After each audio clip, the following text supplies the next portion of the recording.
Welcome to Soul Steps with Dr. Ren. I'm your heart-to-heart walking companion. These short, soulful reflections come straight from my morning devotion walks. Think of it as a chat with your bestie that feeds your mind and spirit. Walk with me or just listen and get ready to feel uplifted, informed, and inspired. Hello, friends. Welcome to Soul Steps with Dr. Ren. It's been a while. I think it was maybe a month since I last made a video. Actually, today is, April 26th, so I don't know if it's I would say it's exactly a month after my mother's last day here on this earth, and at least in the way that we traditionally think of people being here, although I feel like she is still very much present with us. So this morning, I've been thinking a lot about friendship. This all started out, well, I don't really know how it started, but I was walking and I was thinking to myself, I want to go visit my friend. Hey, she lives a mile away. I've walked to her house before, and I saw this really pretty red cardinal, I think, on my, I was like 3/4 of a mile, or no, 1/4 of a mile from my house. And, she has like a bird watching stand. I was like, I could go to her house and watch some birds and have some coffee. And then I was like, well, it is 7:30 in the morning and you don't even know if she's awake. And not sure if you're like the friend that they can just show up randomly on her front door and be like, do you want coffee and to watch birds? So I nixed the idea, although I did text her about it. And I have two neighbor friends who I'm sorry, I gotta show you this. You see that beam of light? Beautiful. I mean, a lot of times I'm on here talking to y'all and I sound disorganized, but it's really because I'm looking at something beautiful and I kind of want to stop talking and look at it more, but I'd already committed to the video. That's what happened just now. So I love the beams of sunlight through the trees when it's like that. So anyway, I have two friends who are in the category of people who I would randomly go to their house. One of them lives across the street from me and she doesn't really answer her phone a lot. So I kind of figure it's more efficient to just go over there than to wait for her to get my message. So, and then my other friend is a mile away. And I was thinking about friendship because I was also thinking about another friend that I hadn't talked to in a while. And so I had texted her this morning. I was thinking about her. And then I was like, 3 other friends popped in my head. So I texted them. And, I was like, hey, good morning. I was like, okay. My oldest son and I were talking about the reciprocal give and take on friendship. Think about your friends, who you would call your friends and and how much you reach out to them and how much they reach out to you. And then reclassify your friend list based off of reciprocity. For example, say you have someone who you consider your friend, but you're always the person that is reaching out to them. And they've never, not one time, texted you like, hey, I was just thinking about you. Is that person still your friend? What if they were friends with you during a season of your life, but this is now true? Were they friends with you in that season only? And if you have been putting effort into reaching out to them and they don't respond, should you stop? We have limited time in this life. And I know I look crazy because I got these little keloid patches on my skin, but It's the thing. I'm not taking it off just for y'all. So you're just gonna have to look at it. I know it looks crazy, but it's doing its job. So I've been thinking about that. And we have limited time, and there's a lot of people that demand my attention.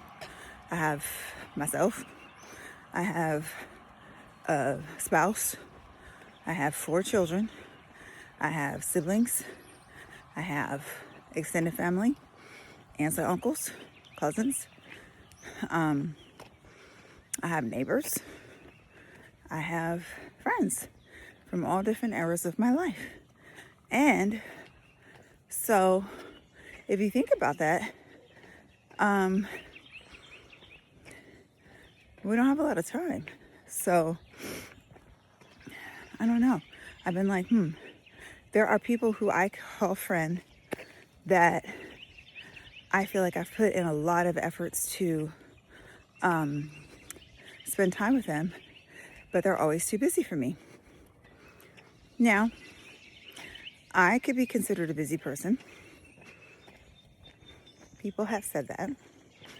So if I am making time, or am willing to make time to spend time with you, but you're not able or willing to spend time with me, do I keep making efforts to spend time with you? How long should this go on for?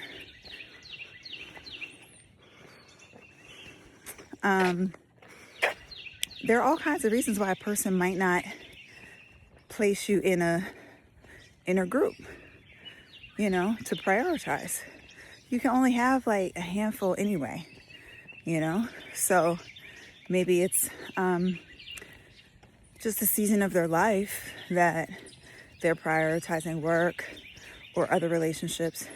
Now, there's definitely people I know who have all kinds of other people that they manage to make time to spend with, but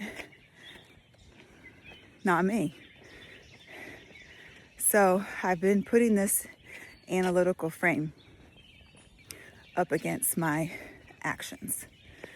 And like at the other extreme, I have this neighbor that I only met one time while walking around, and they were walking their dog, and we've been trying to get together for like months now, and it's never worked out. But I feel like their effort, even in the declining, their energy and behavior was very positive. So I'm still going to make efforts to reach out to them. And even though it's not equally reciprocal, there have been times where they were like, hey, there's karaoke this Thursday. Now, part of the issue is they live between 2 states, and they're very spontaneous, and they're a night owl. I live in 1 state. I'm not usually described as spontaneous, and I am not a night owl. I'm an early bird.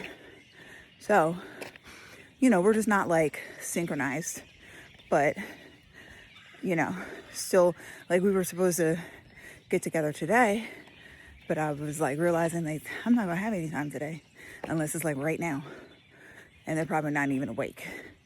So that's what I'm gonna do from now on. Because I feel like it like weary on your soul to feel like you're putting energy in one direction and it's not ever coming back to you. I'm not saying that you should be all like transactional and like keeping a ledger of how many times someone has reached out to you. Y'all, I am winded. I guess I really need to be walking more. I don't know why I'm so out of breath. I need my iron check. I feel like I'm anemic. So yeah. Y'all know I don't like squirrels. I don't like how they sound. I don't like really anything about them. Anyhow, yeah, so that's what I'm going to be doing from now on, because I feel like there are other people in my life who have more reciprocity. And in the grand scheme of things, prioritization is very important. And I think, there's probably people that could say, there's not too many people I feel are reaching out to me more than I'm reaching out to them. I don't think so. So just a little reflection about friendship. I don't have the right answer, and but I am curious about what other people do and how they evaluate friendships. I'm gonna start using that word. Something in my shoe. I'm gonna start using that word a little bit more precisely.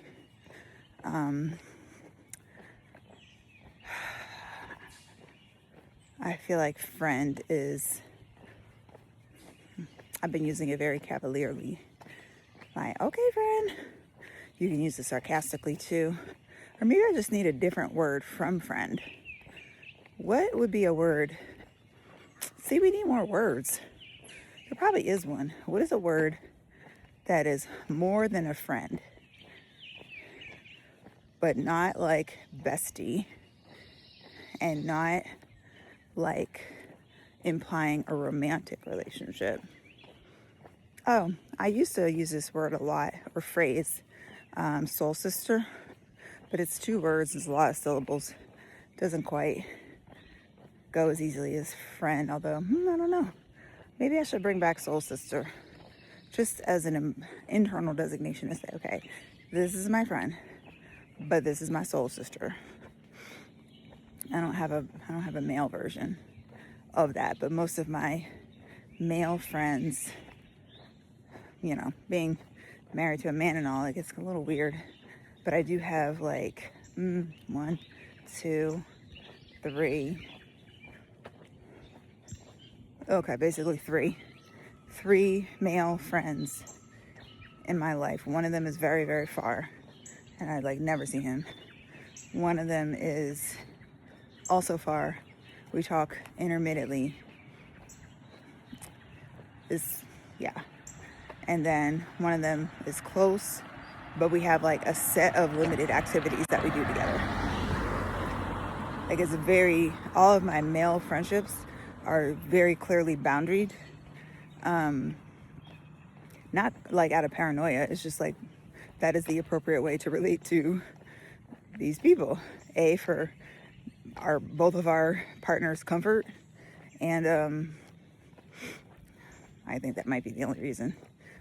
But I've made this huge shift in my life from having mostly male friends from the majority of my life. Okay, it's more than 3. I'm sorry, y'all, if you're trying to figure out if you're on the list. There's more than 3 male friends. There's more than 3. I'm sorry. I have several that are remote. I'm passing by my neighbor who does a lot of gardening. It looks so good. The mulch, it makes the flowers pop.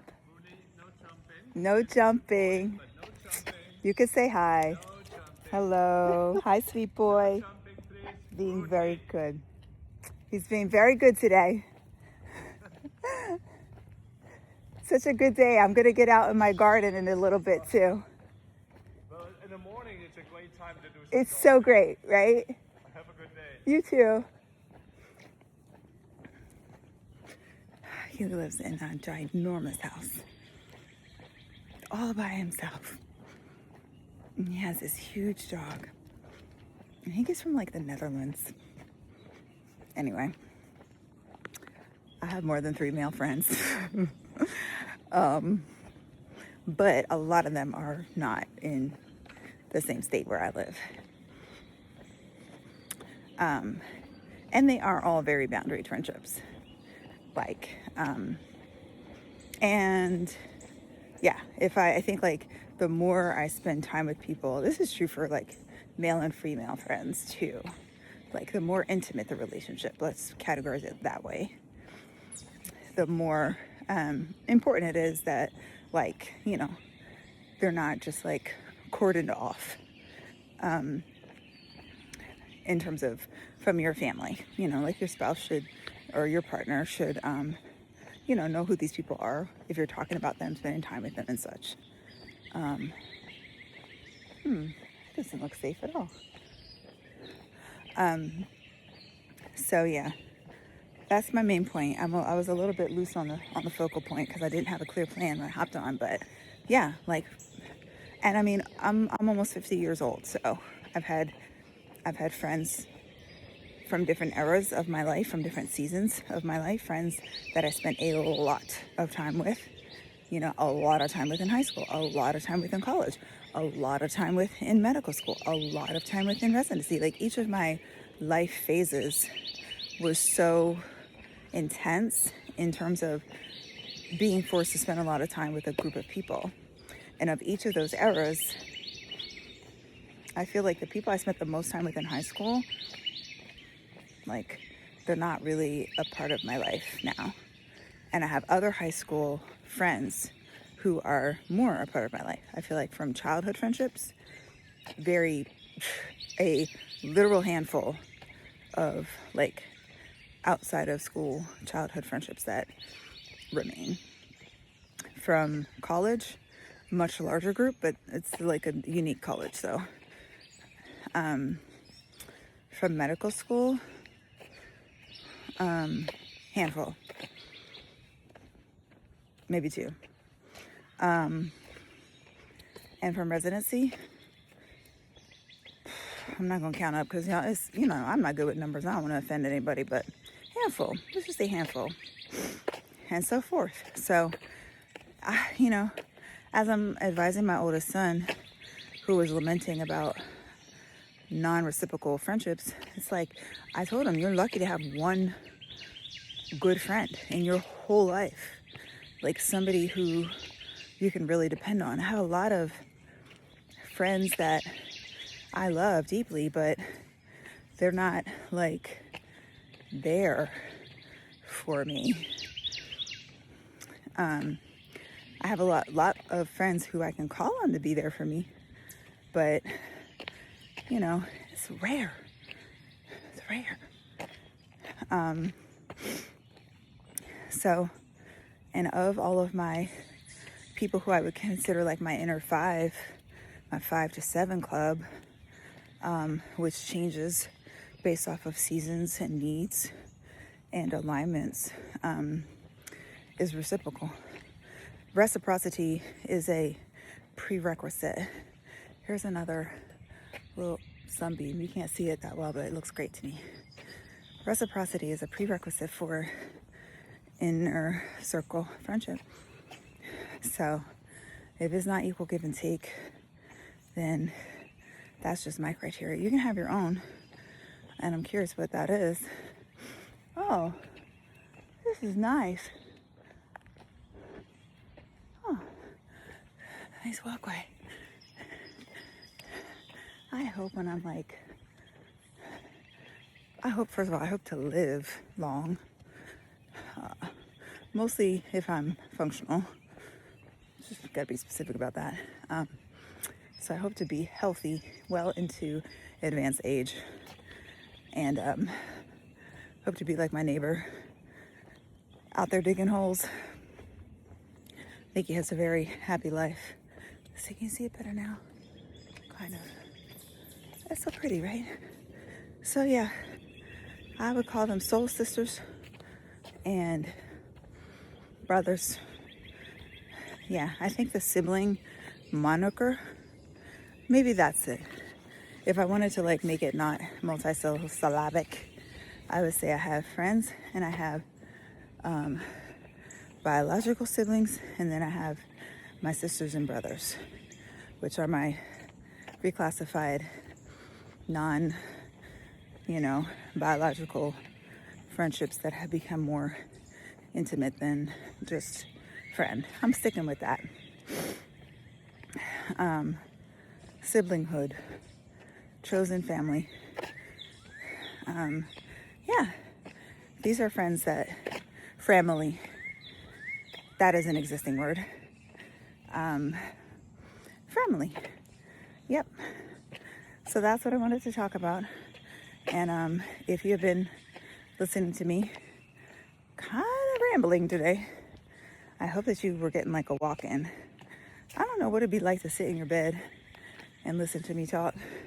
I know some people do that, but I think it's like, what my conversation is how I would converse in live conversation, except like you're not talking back, or if you are, I can't hear you. So it makes it weird, but I do enjoy Soul Steps because I love being outside and I love sharing, things that are on my mind. So, and I love showing different parts of my life to people that my family that doesn't, live nearby. So you got a chance to meet one of my neighbors and see the sunbeams, listen to my birds, and I hope you have a great day. And I want you to remember to move your body with love and intention today. And also remember that I love you. Bye.